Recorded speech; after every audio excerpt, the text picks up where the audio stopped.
My passion is drawing. Curiosity is the driving force.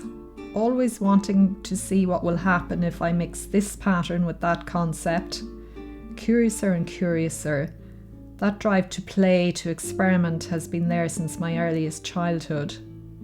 Exploring formal properties of line and form, playing with scale, positive and negative space, presence and absence, light and shadow, what we infer from the marks on the page, the way we recognise negative space shapes and what we project into them. These are the concepts and themes that I've been thinking about and working with for years. Yeah, I do go down a rabbit hole of detail when I'm drawing over and over again, trying to get what's in my head down on paper, and it's never the same thing.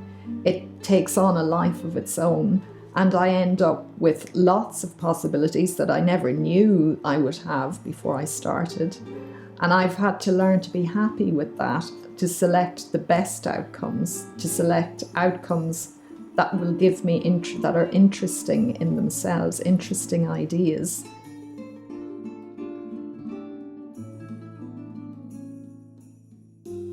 I've always loved life drawing, especially the female form, but that did bring up issues around how women have been treated in art and by artists through time. The male gaze and the wider societal expectations of women. All of these issues have been obvious to me for many years from studying and teaching the history and theory of art.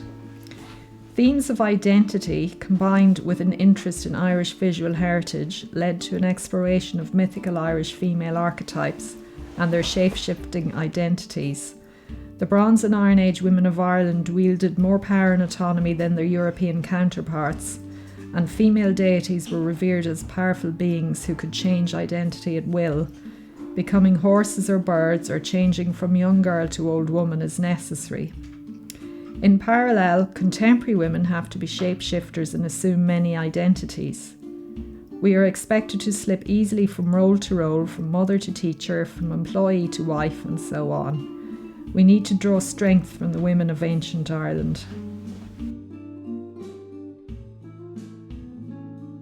The drawings that led to the jewellery piece of the first collection, the Armorial Shield collection, were informed by these concepts of shape-shifting female roles. Investigating properties of light and shadow and positive and negative space led to large-scale cut-out drawings on paper. At the same time, I was experimenting with drawing three-dimensionally in metal. These explorations led to a convergence of process and properties, which produced small-scale pieces in metal. The idea of making jewellery came from this work.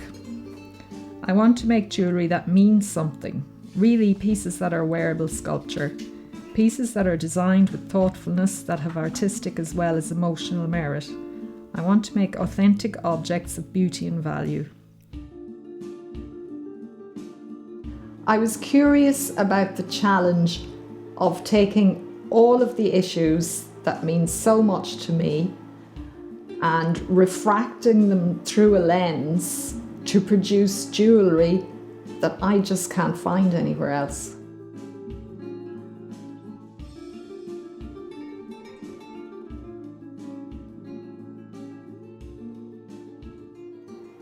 The process of decision making when I'm drawing is really interesting because there are so many choices that can be made during the drawing process.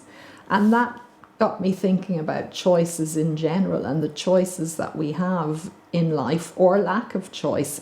And I'm well aware that other people don't get the same chances. They don't have the opportunity to experiment with the ideas. They don't get the opportunity to explore their creativity and to really express themselves.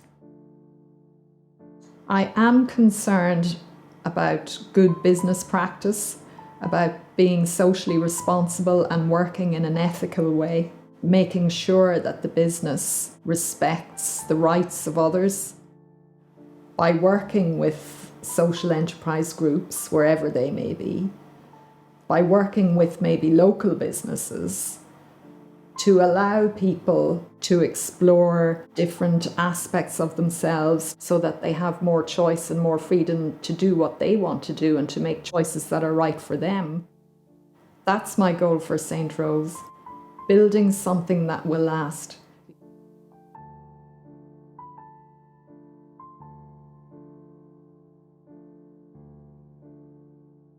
Setting boundaries is important, like switching off from work and spending time here at home, having friends round for a catch-up as time can slip by so easily.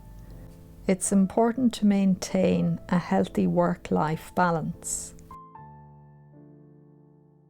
The scale of the landscape is in contrast with the scale that I spend most of my time studying or being up close in or being involved with things on a very small scale. So the landscape is kind of pulling back the focus from that.